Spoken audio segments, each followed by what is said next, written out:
happens here. All right, let's say we live there. So I'm gonna let it kick over to Instagram. And yeah. All right, here we go. Cool. Everybody feel all right? Yeah. Y'all good? Yep. All right, y'all ready to get it going? Yes.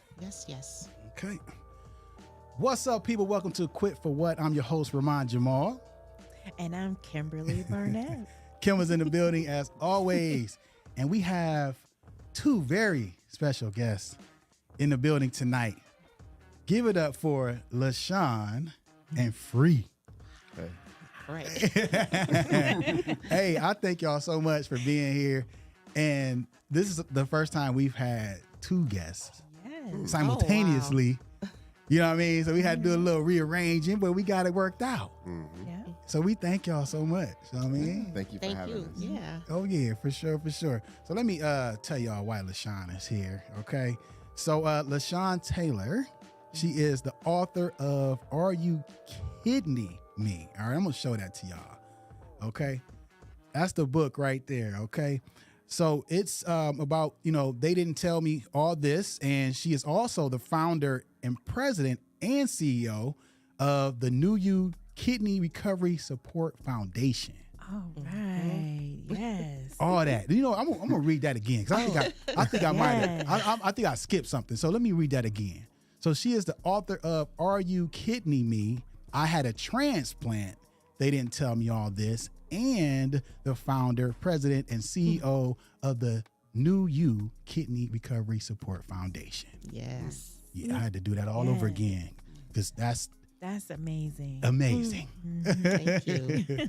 Doing your thing. So we thank you so much for being here. And I'm gonna start off by talking about the fact that we go way back. You and your husband. Yes. I know we used to work together, LaShawn, and then I had Free on my podcast years ago when I had my very first studio. Yes. Yeah. It's a great show, That too. was. All right. Ooh, how long ago was that? 15, 20 years maybe? It's been about 10 years, yeah. No, it's been longer than that. Really? Wow. Cause look, so my other studio, I was there for like 5 years. That studio, so I want to say close to 15. You probably about right. Yeah. We talked about, I think, health. Yeah. It was nice. We did. We talked about health we did. and all the the alternative things that you can utilize to keep yourself healthy and fresh. Yes. I remember that. You had you had the toothpaste, the charcoal, Yes. and the deodorant, Yes. and Still all do. that. Still do. Yes. Yeah. I'll drop some off. I'll bring some I up. was gonna say, leave your information. Yes. I don't mind supporting. But the thing about it, you got to think about that. It's full circle. So now we back, Yes. and we talking about health, Yes, we are. and kidney awareness and whatnot, So that's why we here with this amazing book by this amazing individual, and I'm gonna say individuals because y'all both played a big part in this. You know what I mean? So I guess we're gonna start talking about the symptoms and whatnot of kidney disease, kidney failure. Is that correct? Well, the symptoms of that. We could say my symptoms that I had. Your symptoms. Yes. that I Okay. had, Okay. that I ignored. Yeah. One was pain in my lower back. It was on the right side, going like down my leg. Mm-hmm. I had trouble walking, and I just thought I had sprained it, working out or something like that. I just stayed with that. I have a little sprain, and I went on like that for a minute. And the next one was like foam in your urine. I didn't pay attention to that. Right. Until one of my friends, my best friend actually, we were working together, and she was like, you can't keep going on walking like this. Something is wrong. And I said, well, I've been stretching and it's getting better. She was like, no, it's not getting better. And so when I went to the doctors, they did some tests, some blood work, and had me do a urine sample, and it came back my protein levels was off the charts. It was so incredibly high. And they were like, when you urine, have you ever looked and checked or anything? Because you would have seen real foamy. It looks like soapy water. That's how, And no, I didn't. Wow. How often, especially as women, are you, Right. Right.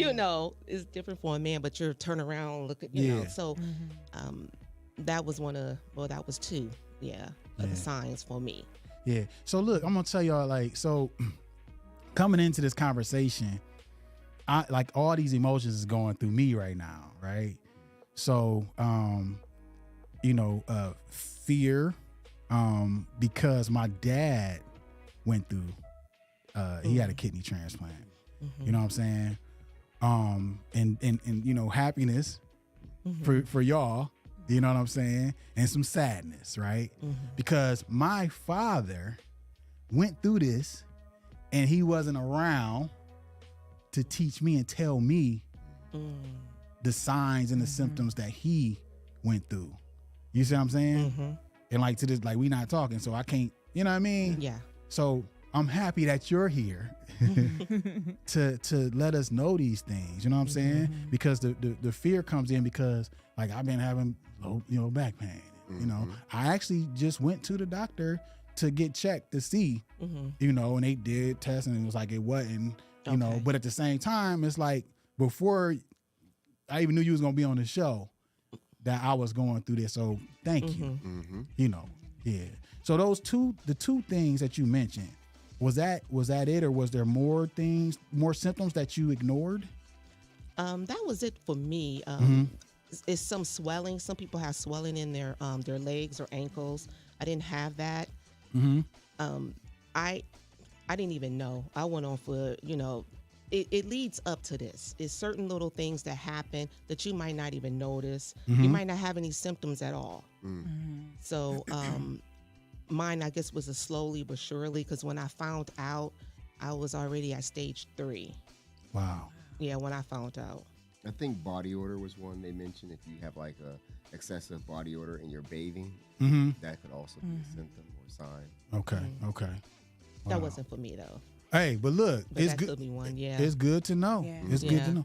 And listen, if we struggle with that, we know who to come to. Free, you got everything. If I could, I'd like to segue. Thinking about so we're like 50, right? But back in our day growing up, that's something my grandmother like drove home to us. Like, I know it may seem like inappropriate or gross, but she always said, look in the toilet before you flush it. Right. See what's there, because your body talks to you. Yeah.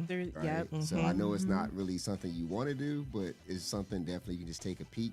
Yeah. It can save you down the line, right? Right. Yeah. So Yeah, Definitely. Yeah. I know it's a little gross, but No, hey, man, listen. I'd rather try to catch it as soon as possible by looking. I know I do. Yeah. I always check just for my own, because issues that I have on my own, and it helps me to be able to tell the doctor, okay, this is what I saw. I don't know what it means. Yes. But in some instances, like you were saying, you don't always pay attention, because you're like, if you're on a go on it all the time, it's hard to just, I gotta use the bathroom, I gotta go. So I definitely understand that. Yeah. So, how long did this take place? Like these symptoms and whatnot? Do you recall like how long it?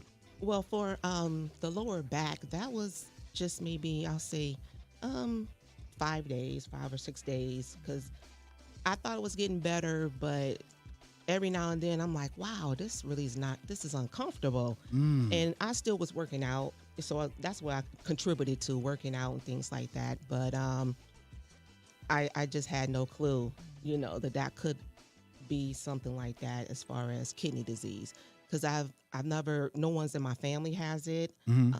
It's not hereditary as far as family go, so that was never brought up. Yeah. That's the only thing I could think of was a sprain or a strain or something like that. Okay. So wow. So it was just 5 or 6 days that these symptoms hit you. So they must have been horrendous. Yeah, I could barely lift my leg up. It was all on the right side. And I was driving at the time, and I could barely just lift my leg up. And I'm like, whoo, I did a number on myself. You know, Right. that's all I was thinking. And yeah, no, So nothing prior to that at all. huh? no. Ooh, so that'll sneak up on you. Yeah. Yeah. Yeah. Wow. Okay. Well, you know what? We have the book here, and I didn't get to go through the entire book, right? But I do want to, because we don't want to give away the book. We want y'all to get the book, okay? All right. So y'all need it. It is on Amazon, right? Right. Yeah, so right Amazon now. and Kindle. Yeah. But when individuals get this book, like, what can they expect? Like the story of everything? Is it just like a chronological order of things that took place between you and I know your husband Free was involved in the process? Can you like just tell us? Is it the full details of, don't not give us full details, I know. but just a little synopsis of the book itself. Well, it starts. I start from like a point where I learned something. I can't tell Don't you tell that, them. They got to but, get the book. Yeah. So it starts at a past, and then it goes into the future. The now. Yeah. But it's more of a story. It's not just about the transplant. Right. In the kidney disease. It goes deeper to like when we were told that I needed the transplant. Right. I had went a lot of years. I was fortunate and blessed not to have been on dialysis. So that was, I was really thankful for that. But I was going on for a lot of years at stage like 3, then it turned into like 4. But I still, I didn't have anything further, any other symptoms, besides Right. just the protein in the urine. That's what it was, the protein in the urine and the backache, and that subsided. But I maintained for a long time, a lot of years without the dialysis, and I just started eating differently, and I just started taking better care of myself, Right. so I can stay at those stages and not, have it progress further. Right. Wow. But So how many years though from knowing to, if you can say, like, before you got 17. 17 years. Wow. 17. So listen, we got to talk about that. Man. We got to talk about. So 17 years, and you avoided dialysis, Yes. right? So I do remember my dad was on dialysis, right? And I recall they had to do something where, I don't know, they did something with his arm to where Yeah, that this something like a vein or something, kind of. He's silly, so he is calling it his thrill or something, because you could be beaten or something. I'm like, okay, man, whatever. But I know that he had to go through that. And anywhere he went, like if he traveled, he had to find where he can go to do dialysis. Yeah, to do the dialysis. And yeah. this, that, and the other, right? Yeah. So, but you were able to avoid that by changing your diet and other things, Oh right? yeah, it goes deeper than that. Okay. I have 4 boys, and at the time they were young, and I just didn't have time to really be thinking about, this illness, that I have this disease. I did take my medicine and go to my doctor's appointments, and I did everything I was supposed to, Right. what they told me. But I couldn't just let it get me down and just start getting into depression, And it's crazy because I never really discussed it with my boys.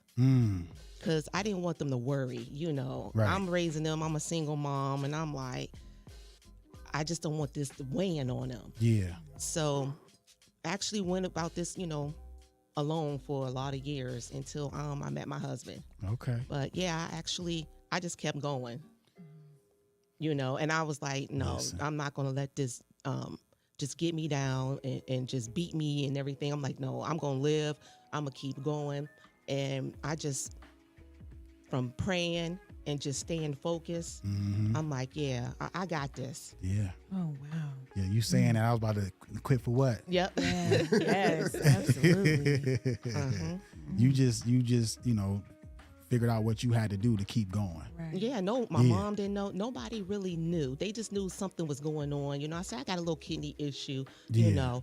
But when everybody knows and they start panicking and they start being like, well, oh, and, you know, I wasn't like that. I was not, woe is me. I'm like, no, you know, this is something I got to handle and I'm going to handle it. And I got to raise my boys, because I'm like, the first thing that came to me was, no one is going to raise my kids like me. Mm-hmm. So I wasn't giving up. Right. And at stage 3, I'm like, okay, stage 3. All right, we're going to keep it here. You know, I'm not going to do anything to try to make it worse, you know, as far as just different things. Just it's so many things, you know, you just don't know what's going to happen. Mm-hmm. So I did the best that I could. Right. That's all we can do. That's all we can do. So I do want to speak on something. I don't know if you have any information on this, but I always thought that, you know, like the kidney disease or, you know, failure came from like alcoholism, you know? No, that's more like a liver. Yeah. Really? Yeah, more like See, a I liver. don't- Yeah. Okay, because Kidney disease usually, and that's another thing. I didn't have any underlying illnesses that most people have that causes the kidney disease, as far as high blood pressure, diabetes, lupus. You know, I didn't have any of those. Okay. So, Yeah. but then I can't finish telling you the rest of Yeah, it. you got to get the book. Hey, y'all gonna hear that a lot, okay? You got to get the book. We can't tell you everything. But yeah, thinking about like I said, I thought it was alcohol, because when I started having my pain, because I like bourbon, I cut it out. I stopped drinking the bourbon. I'm like, yeah, I can't. But now I know. See, thank you. Do you know where your liver is? hey, maybe I don't. That's why we here. You know what I'm saying? But I just thought, you know, it's the reality. So thank you. You educating me, us, everybody. You know what I'm saying? So I appreciate that. That's a good point, because dealing with meditation, part of one of our meditations, we go over the organs. So your liver is here and it traverses across the right side. It's the only organ on your right side. So having a muscle-mind connection and knowing where your spleen is, where your pancreas is, when you begin to feel discomfort or pain, you have a better idea, like, wait a minute, maybe it's this, maybe it's that, versus just sort of not knowing what's going on inside. So, but the kidney Or in the back. is in the back. Yes. So yeah, see, I know where it's at. I'm talking about though. Said your liver. Did I say my liver? Yeah, you said- Oh, my bad. I meant my kidney, y'all. I thought. So yeah. But yeah, so now I can get some bourbon. That's the moral of the You story. just cleared them. The moral of the story. No, but yeah, so man, so there's so much that we can't talk about, but at the same time, it's like I know that there's a program, right, that you all did called the SWAP program, right? So this is how your husband gave one of his kidneys, and you received one. Yeah. Is that correct? Yes. Okay. So I can definitely go into We can that. talk about that? Yes, we okay, can. cool. I had, let's say, 17 years. I went and counting. So I was, stage 4? Was it stage? Yeah, stage 4 or 5. For a few years with like 10% kidney function. Wow. And the doctors had no clue how I was still like being healthy. And see, that's why I didn't have to do the dialysis, is because I didn't have swelling. I could still urinate. I wasn't retaining any water. I was working out. Actually, I worked out up until the day I got the transplant. Wow. And so, but for them, they're like, okay, you know, that's fine and good, but we don't want it to be an emergency. You know, they was like, they couldn't understand how it was still just going daily, just going, you know, but it was worrying them. And they were like, at 10%, you know, we just like, wow, but we don't want an emergency to happen to where, you know, we have to do something drastic, you know, to try to save you, you know, or your kidneys and stuff. So we talked about getting a transplant. Right. And they were saying, well, you're healthy enough, and we feel like this would be the best course of action for you is to get this transplant. And I was like, oh, because it's different when you're on dialysis. You feel a certain kind of way. Dialysis wears you down. Sometimes you can get a lot of different illnesses from dialysis, sepsis, all kind of different things. But I felt great. I was feeling really good, taking good care of myself, and just transplant was like, whew. Because they said if I didn't, then later on, I'm going to probably need dialysis. So let's just skip that and we'll do, let's put you on a list for transplant. And then there's a lot of tests you got to take, all day tests, a lot of blood work, and it's a long process, to be on the transplant list. And so it came down to my sons. They were like, well, you're on a list, you have boys, see if anyone want to get tested, because they don't like pushing that, family members and friends getting tested. That's something that is decided from the family member or a friend or something like that. So, but my boys were like on it. Like, what you talking about? I was like, well, y'all still young. And it was like, you crazy. Yeah. Like, sign us up. What do we, what do we do? Oh, yeah. And so it's a lot of things that happen in between there. You want to? I want to say this real quick. So that I know the list, being on the list without the program that y'all was in, you can wait for a very, very, very long time. Yes, you can. So I don't know, it depends. It just depends, yes, it depends right? On a lot of different factors. A lot of different things. So yeah, I know this ain't about me. I keep thinking about my dad, man. Yeah. Like a lot of times, like what you just said. Yeah. Because he reached out to me. Yeah. But I'm like, you ain't, you know what I mean? But your kids. Yeah, it's a hard decision. It's a very hard decision. But still, you've been there for them. You stayed strong and you held them down. They like, yep, what's up? Sign me up. Yeah. Before that, when I really had to sit down and tell them about what's really going on, right? They were like, what?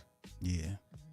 They didn't know that it was this long and what was really, how long this was happening and what was going on. And my son is like, I have one that's just like always like, well, Ma, you just now saying something, or you. Yeah. But you, like you said, you stayed strong for them because you didn't want, you know what I mean. So. And I don't regret that because they were able to travel. They were able to do a lot of things, and now they're all grown. My one son has 3 children of his own. Okay. And I said, I got to be around for this whole thing. Yeah. So, I just had to remain strong. And then when that time came, I sat down and was like, look, guys, this is what's happening. And, they're talking transplant, and they're like, whoa. Yeah. Yeah. Yeah. And that's, again, like I said, they like sign me up, like you said. Right. Yeah. There for you. And they didn't really ask that many questions, we talked about it, and then they were like, yeah, we're going. So my oldest, he had a whole different blood type, it was really rare. So, but then the next 2, they were like, yeah, let's go.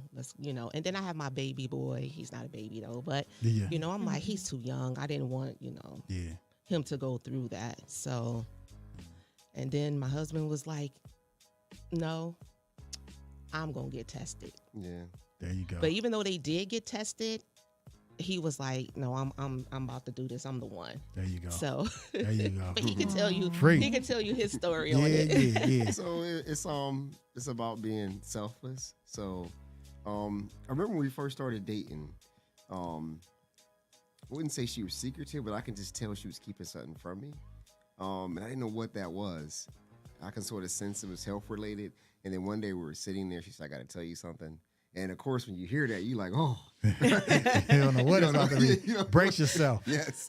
And so she's like, well, I have like stage 4 kidney failure disease, and I understand if you don't want to like be with me. And I'm like, why would I not be with you because of that? Like, that's out of your control. Yeah. And at the same time,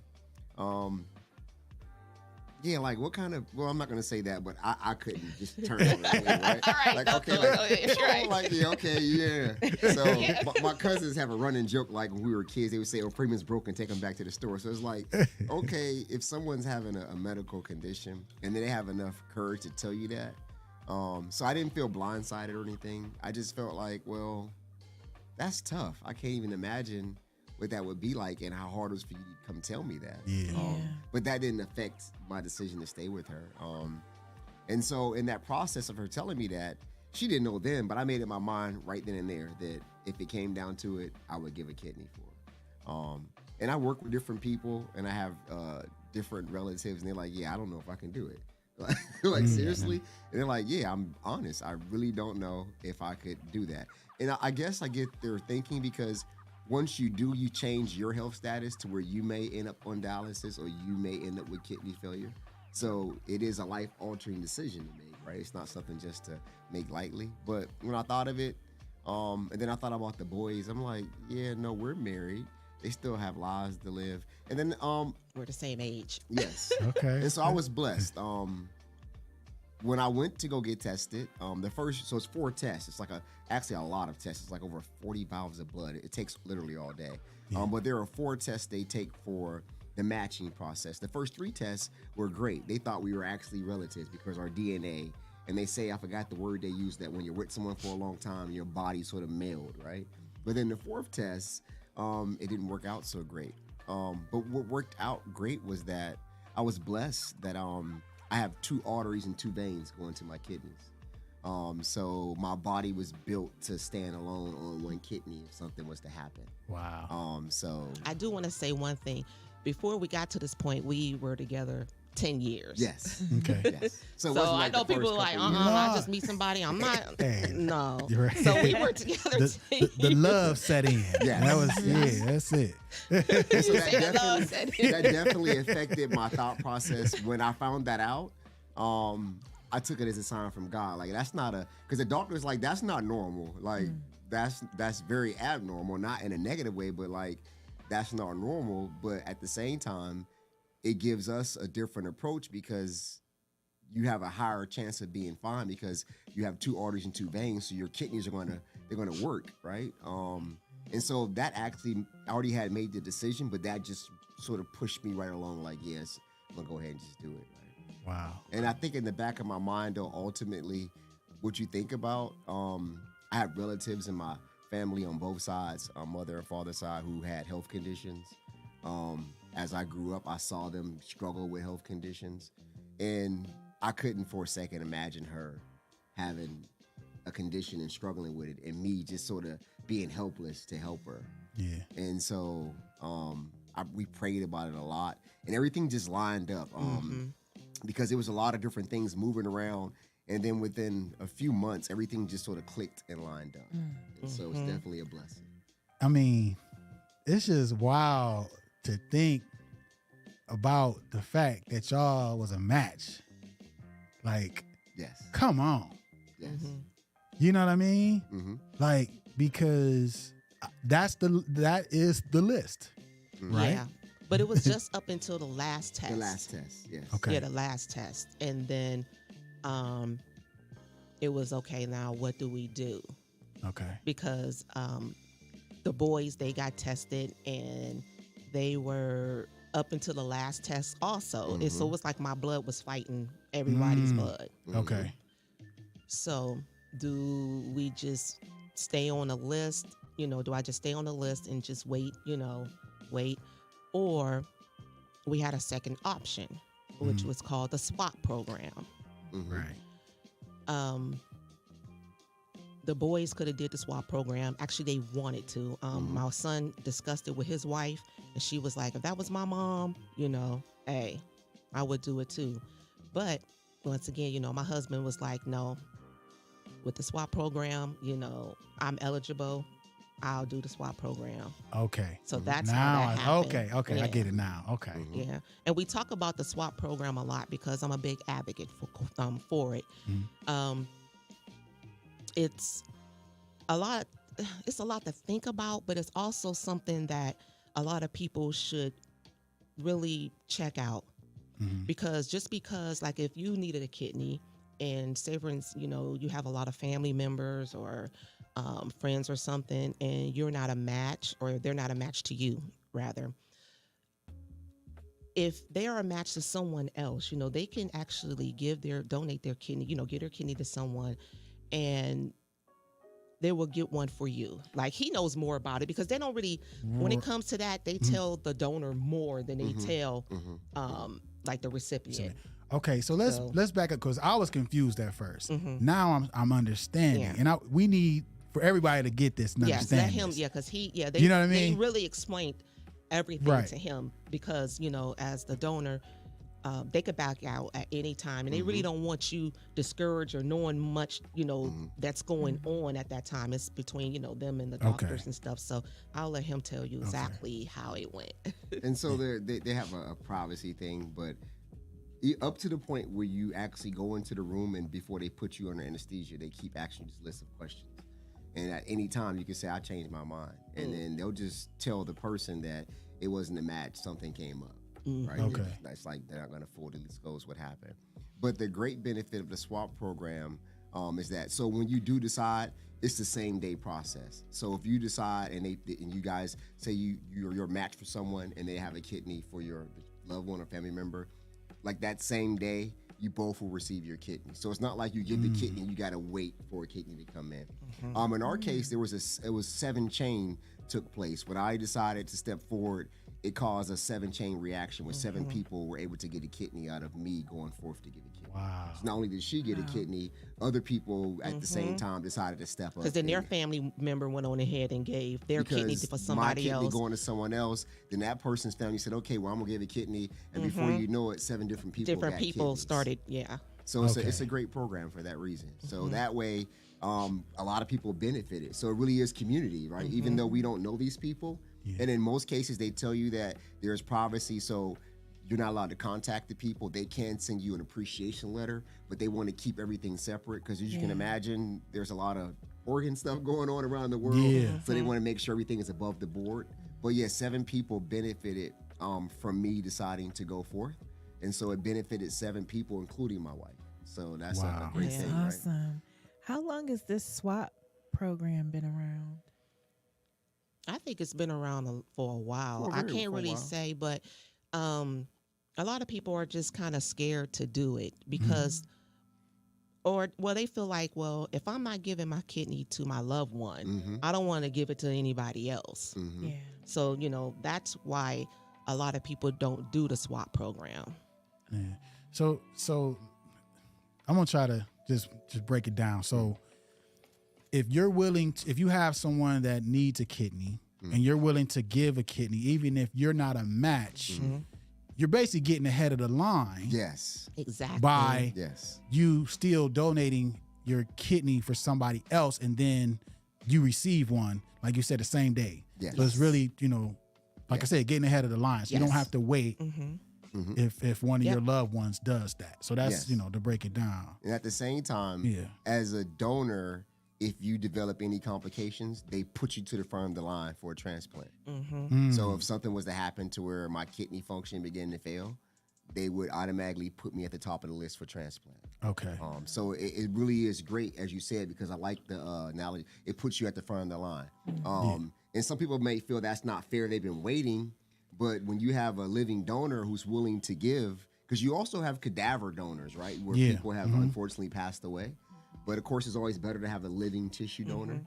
So that is the advantage of the swap program, is that you can rest assured that the family member or loved one will get a kidney, and that if something, God forbid, was to go wrong with you, you'll be at the top of the list to get a transplant. So it really is, it just takes you to really be selfless, I guess, to to put someone else before yourself. Right. And it just makes me think about all the times, like the people that go around and be like, do you want to be a donor? Why don't they talk about the swap program? Like that, you know what I'm saying? Like, That's a good what, question. wouldn't that possibly make somebody like, wow, so if I give my kidney, then, you know, I can possibly, you know, it could be like you said, a chain reaction. Yes. In that sense, not like, you know, if I pass, then you can have my kidneys, you know what I'm saying? Or whatever. So I'm just thinking like, maybe they should talk, because this is my first time hearing about that. Like maybe they should talk about that during that, you know? I was going to say, may she rest in peace, but my grandmother was waiting for a kidney, and I don't remember them talking about a swap. I know she was on the list, but she was diabetic, so I don't know what role that would play in her being eligible to do something like that. I don't know if you have to be in a certain, your physical has to be a certain way. I just know she was diabetic and she needed a kidney transplant. Unfortunately, you know, she didn't get one, but it's okay. She lives through us. Yes. Man, I'm sorry. No, you're fine. You're No, fine. you're That's fine. actually a great question. So I'm not sure how long the swap program has been around, but yes, the health of the recipient does play a role. Yeah. So over time, they keep track of your numbers. They always talk about numbers. And as she mentioned earlier, with high blood pressure and diabetes, it really puts a toll on the kidneys. So a lot of this stuff is, I hope I'm not like breaking HEPA, right? So the thing of it is that a lot of it is like private. They don't discuss this with like anyone. They didn't even tell her half stuff they told me. They just don't. It's not that it's a secret. It's just that they respect privacy.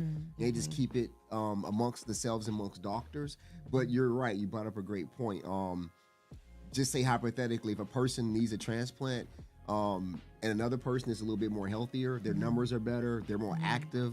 Unfortunately, in most cases, they'll go with the more healthier patient because they look at the life of the kidney and the person's giving the kidney to give to that, how it's going to go into them. And that's unfortunate, but that does play. Also, age plays a role. Depending on how old you are. I think once you get over 50, it's like... No, 70. 70? Okay. So age does play a role, but typically if you have pre-existing health conditions, they want to make sure that you are at least in a certain range and you are taking care of yourself. Yeah. She I want to say, I'm not sure exactly how old she was, but it was like around 2006 when she passed. But I do remember her being on it, but she did have, you know, other, not like, you know, how it just came on, but she had other issues. She was on dialysis and all that stuff does. It literally took a toll. Yes. You know, you could see it. It changes, you know, changes you after a while. So. And another good thing that you brought that up is that sometimes they weigh that into the picture too, that the transplant recovery is tough. Like you have to, it's a serious surgery. Oh my goodness, they cut you open, right? So they get the organ out, and then your recovery process, that window of recovering. And so they weigh in the complications you already have and then the complications of recovery.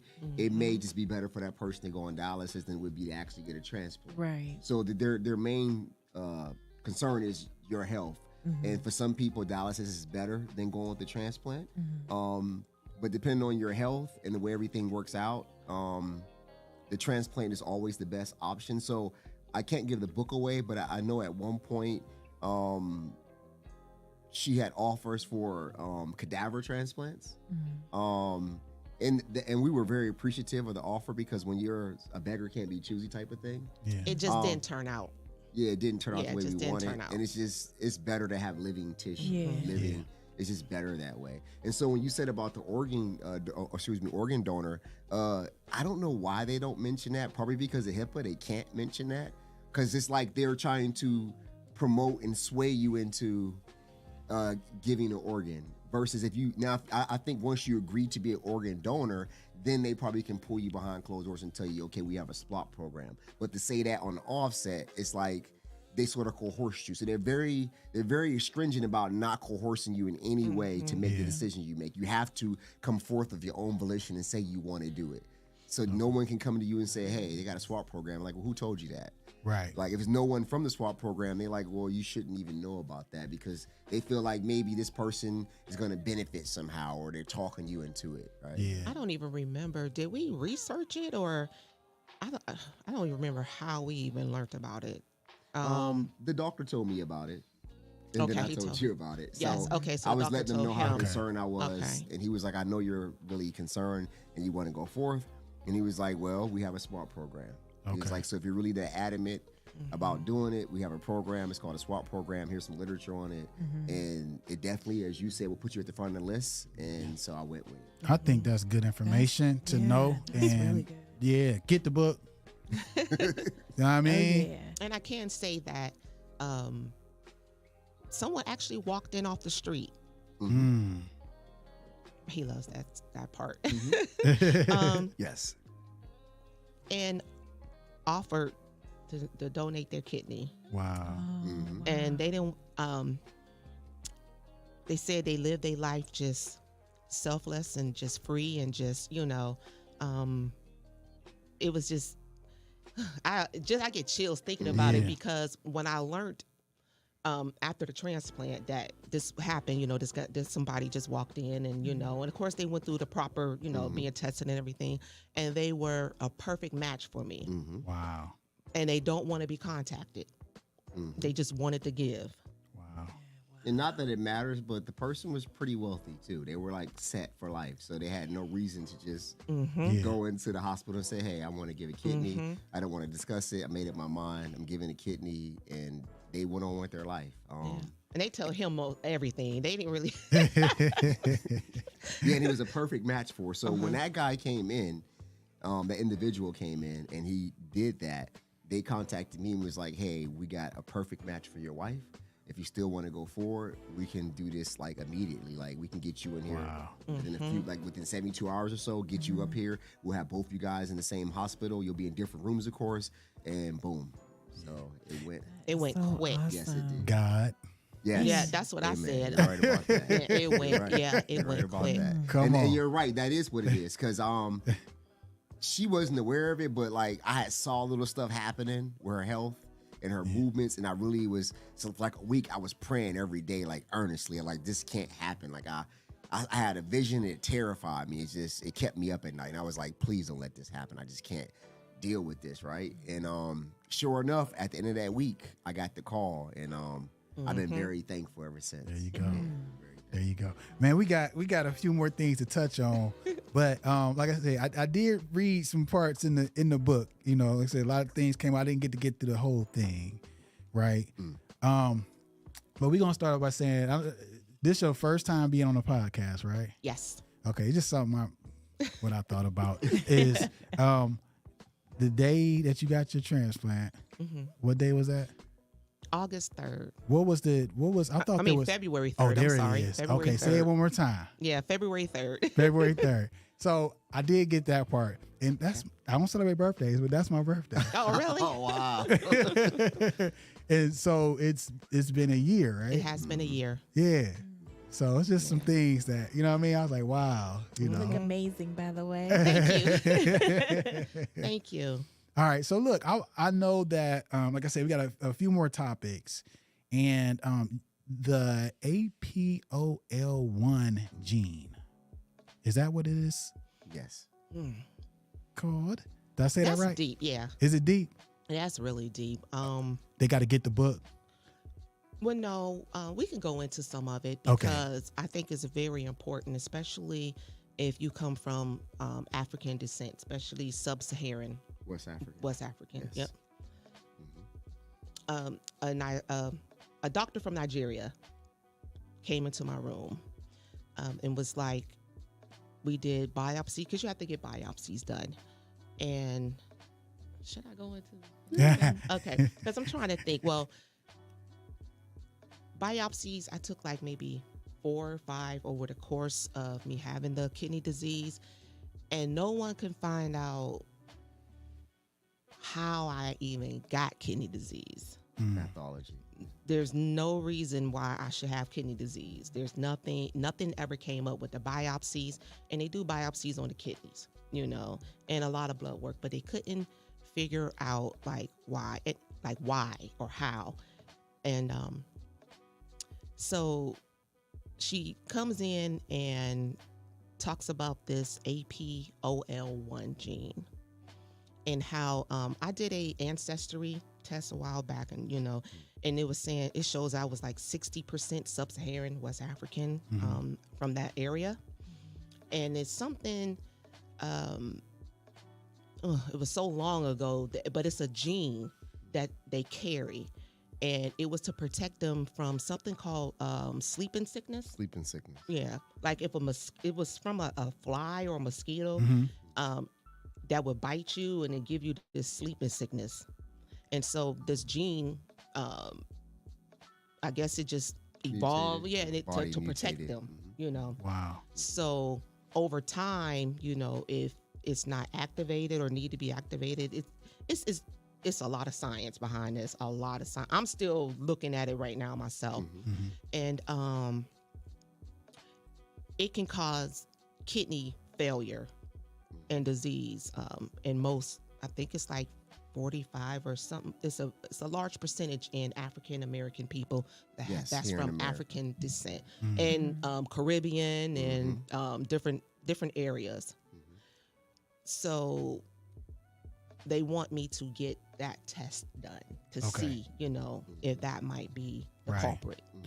So again, get the book, but then you got another book that you got to write. Yes. Okay. It's because it's, from here and then that and all that, yes, you know what I mean? yes. So we got part 2. This is so much good information. Seriously. So y'all got me. I'm about to go get me an ancestry test. I was going to say, So all I the can audience see. and the listeners who may be watching now live or later, if you know you're of West African descent, then the test doesn't cost anything. You just call your doctor and tell them you want to get the test. And so how it works is that about a few thousand years ago, there was a sleeping illness going around, disease, where you got bit and literally put you to sleep. You didn't wake back up, unfortunately. Like you slept, and then, of course, you, in most cases, transcended because it shut down after a while. You just lay there. So what happened was our bodies mutated to be able to fight this condition off. So how it works now is that the science shows that if you have West African descent in you, sometimes it clicks on as if you have the sleeping disease and you don't, and it tells your kidneys to turn up, and then they turn on full mode to fire, and then if you don't actually have the sleeping disease, it causes your kidneys to go into failure. Wow. So it's very good to get the test, because that way, if your children get the test and you see you have that gene, now you can make the appropriate changes in your diet. Now you can begin to do things that make sure, because technically you still can't control it clicking on. Yeah, it can just click on its own. There's nothing they can do. But if you're sort of not taking great care of yourself and you stress the body out, then it can take that as a signal and click it on anyway. Yeah, and there's different things, illnesses, different things that can activate it. Yes. COVID. Yes. Yeah. COVID, what else? It's a lot to read, and there is a lot to it, and National Kidney Fund. A lot of people talk about it, but it just came out in the last 10 years. So I wasn't tested for it, because it was 17 years for me. So they didn't test it back then. It was only, like I said, 10 years. So Alonzo Mourning, that's the gene he had when he had the kidney issue. Okay. He actually had the APOL1. Yep. Wow. Good information, y'all. Listen. Yes. Yeah. So you about to say something, Kim? You? Okay. I heard that. All right. So let's talk about the New You program, right? So, and it's in you. Yes, in you. YOU. YOU. Yeah. Yes. So how did that get started? Well, after the transplant, I went through a lot of changes. I mean, it changes your body a lot. The meds, if your body not used to these type of meds and this many, it just wreaked havoc on my body, and I started getting all kind of just symptoms, and it was a lot. And then I felt like, well, I would tell my husband all the time, and my family, my mom, And I'm like, oh, I get tired of complaining to them. But it was a lot to go through, especially when you have been feeling very good, and then now you're on this immune suppressant, you on a lot of meds just to stay alive. So it takes a toll on you mentally, just emotionally, and the meds changes, sometimes changes you emotionally. It has different effects, a lot of side effects, that you're not used to. So I knew I wasn't alone. And so when I put on Facebook one day, I was in a Facebook group, and I said, well, I just had a transplant, and I'm having this complication. It wasn't smooth sailing for me. I had some bumps in the road. And so when I put it out there, people were inboxing me. Well, what are you doing? My husband just had a transplant. He don't know what he's going to do. He's like losing his mind. The meds are affecting him, his mental, just different things. And some people feel guilt, especially if you got like a cadaver, kidney, and you just feel all kind of emotions that you haven't felt before.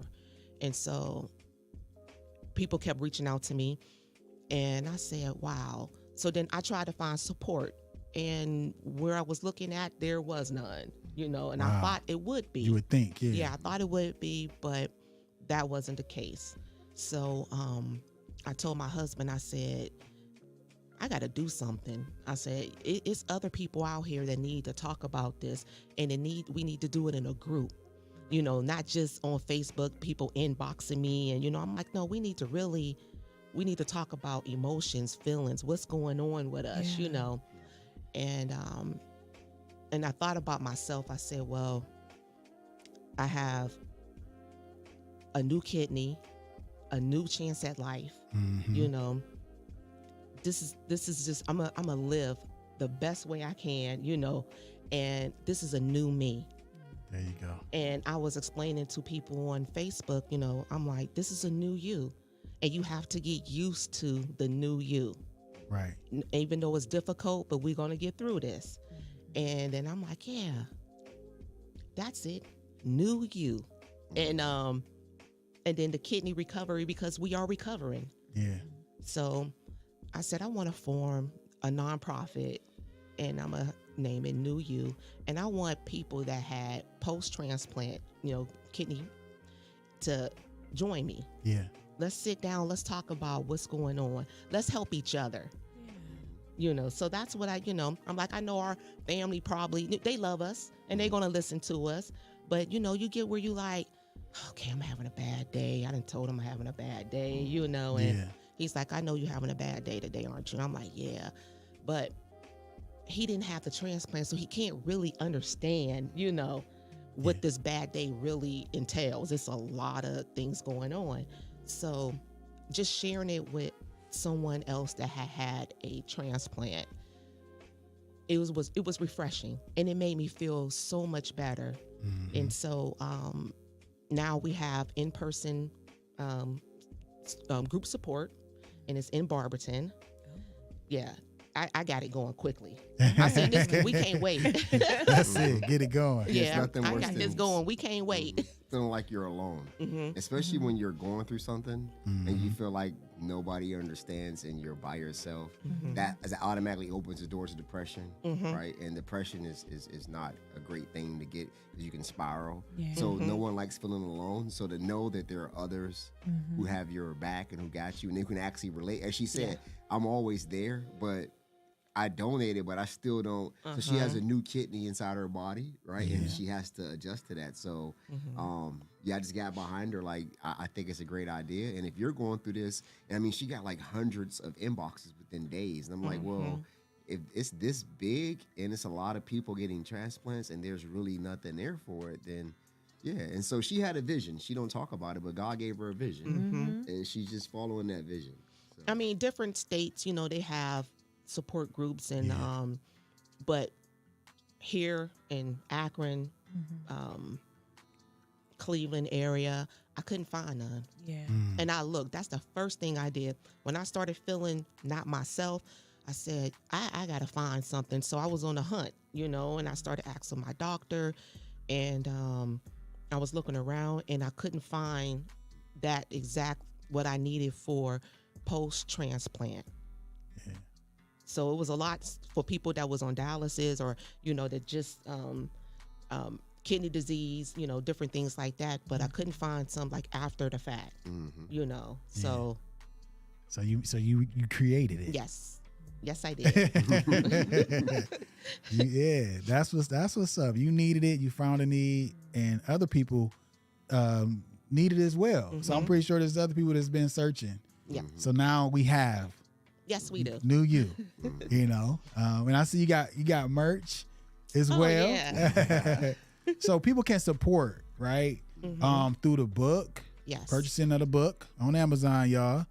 And through the merch as well. So is that on links on the website for that just yet, or? Yes, they should be. Yeah. Okay. I have someone that does the website to keep it updated to what we got going. This Saturday is my book signing. Okay. Can't forget about that. And it is at the House 330. Yeah. Okay. Or was it 330? 330, but all of them. We know it. Yeah. Both of them. And that's going to be Saturday, 2 to 4:30. Okay. Okay. So you could bring your book and I'll sign it, or there'll be books available. Okay.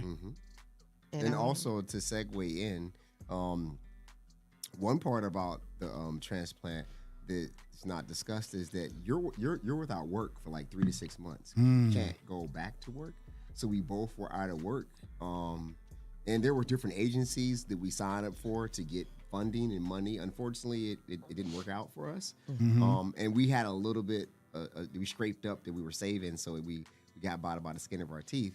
But that is another tier to the support foundation that she's implementing into, where people who are out of work because they have to do the transplant and they really don't have the financial support they need, they'll be able to get some type of help, maybe just buy groceries, to put gas in your car, just something to sort of help you. It's nothing like getting that line thrown to you when you feel like you're drowning. So, and for us, it was, that part was sort of tough because I got back to work a little quicker, but she, with her condition, with the autoimmune, not autoimmune. Couldn't be around people. She couldn't be around people with the immune suppressant.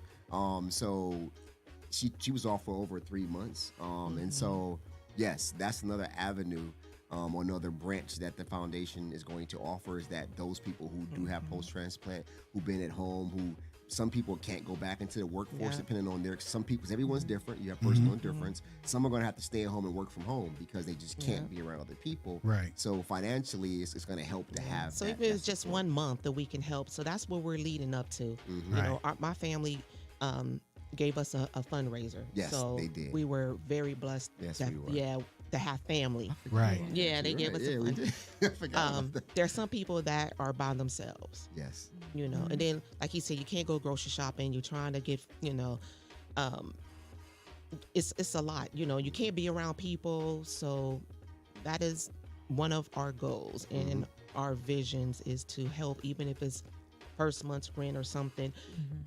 Link up with different places to get food boxes, and we'll deliver those, for people after they have a transplant, to help the family out. And we also have like support for your caregiver too, because they're gonna need it too. Right. So yeah. Wow. That is awesome. It is. Yep. Man. So proceeds from the book and the merch and stuff is helping to fund. Yeah, everything goes towards the book, the shirts, even the events that we have. Okay. And we had an event. Yeah, y'all did a line dancing thing. Didn't All you? of that go towards New You. It turned out good too. She hit her target that we were after. There you go. We were blessed. Yeah. Yes, all the proceeds from all the merch and the books, it all goes into the foundation. So we're not living off of it. Yeah. So if you see me still having events, that's why, because I want to keep having these events to get awareness out there and to let people know we are here and we want to help. And if you need us, we're just going to try to do the best that we can, especially for the community, because there is a need. We saw the need, and so we're here. And we plan on expand. We just want to keep going. That's it. That's it. We just want to keep going. Hey, look, this your first podcast, but it won't be your last podcast. You know what I mean? Next, I'm gonna look up. You're gonna be on the news. And it's coming. Everything. You know what I'm saying? You just keep going, keep going, keep doing it. Thank you. Yeah, and something popped in my head at a moment, and I think I should just go ahead and put it out there. So, just thinking about like the new you, like where people can get together, and you mentioned that there's some people that can't get together. Yeah. Maybe y'all should have like a live stream. Well, we have Zoom. There you go. Yep, That's we have what I was Zoom. thinking. Yes, You we gotta- have Zoom. Yep. And actually, our next meeting is this Saturday. Okay. I believe. Yep, it's this Saturday, and we're going to put out the Zoom invite, so people, if they want to get in on it on Right. Zoom, they can join us. There you go. There you go. You see my head. I'm Nice. thinking, hey, we need to have everybody coming in on that. I was thinking if I got to show up and set up for people to be on Zoom, I'm here. Thank you. Thank you. Oh, for sure. So I was going to ask you, why did you write the book? But I think we know why you wrote the book, right? But let's see the what you say. book Why you wrote the was book? Go ahead. A form of therapy. Okay. Okay. Yeah, it was a form of therapy. Yes. Journaling is very powerful. So I'm not going to spoil the book, but so I'm a Qigong practitioner as well. So I Okay. do meditation. And we also journal because it's important. Sometimes you have those inner thoughts you want to just get out. Yeah. And so by writing them down, and then sometimes a few months or weeks may go by, you'll go back and look at what you wrote, and you will see that your emotional state and your mind state is totally gravitated away or it's changed in some way. And so for her, it was very therapeutic to start journaling. And then she just told me, I'm going to write a book. And I was like, for real? And I was like, okay. And so she got at it and she started writing. Cool. And even though the book is, I think, 75, 76 pages, it's not a big... Yeah, it's not not a big long read, but But it's when she wrote it, it was way more material, but the editor just sort of concised it down to make it like a and really actually quick wanted me to do more, and Yeah. then we edited, then we did more. It's a long process, but it was well worth it. And one of my friends too, she also was like, you need to write a book. You got a lot to write.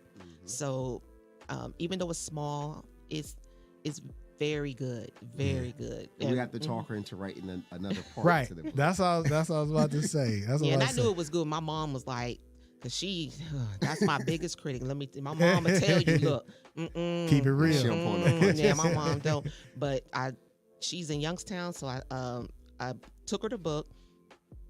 By the time I got to Akron, she was on the phone talking about this one of the best books I done read. And I don't know. I'm like, you read it already? She was like, yeah, this is one of the best books I done read. And I was like, ooh, she said, it's good. It's There you really go. good. I was like, okay. That's But it is a what's up. great book. It is an emotional read. I don't know anyone who's read it and didn't get the knee jerk to that Christ is gonna bring, not sad, but it's just it makes you reflect on how blessed you really are. A lot of us take things for granted, right? Yeah. But the book is a very emotional read. It's gonna really pull at those strings and it But gives it's you good. insight. But it's good. And It's it's not gonna have just you about the bawling or nothing. transplant either. I Right. mean, it's not going to step, well, I went in the hospital. You know, it's not. Right.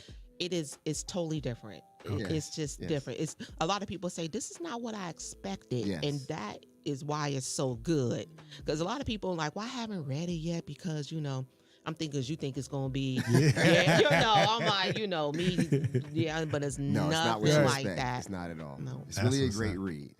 It's You gonna gotta be. talk her into getting a book out of it. Oh, I know it got to come because there's so much more to learn. Yeah, I definitely During wanna this journey. purchase a book. Oh, And so for sure. thank you for sure. When she mentioned, since we go way back, and she said, well, he's at a new location. I said, okay, that's good. But he's doing good. He stuck with it. And she was like, well, he wants me to come on the podcast. I was like, yeah, for sure. Yeah. Gotta go. And I So said, thank and you you're for coming having with us. me. Thank Yeah, that's what's up. That's what's up, man. Thank you for having us. Yeah, I'm so grateful for y'all coming on. This was a lot of great information.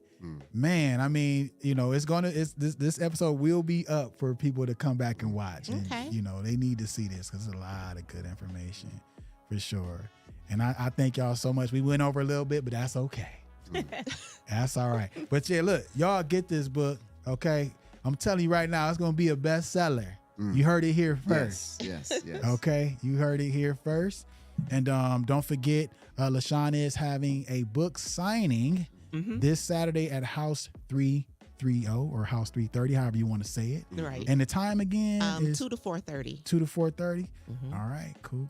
Now, is there a website that people can go on to if they want to get more information about the organization? Yeah, it is newyou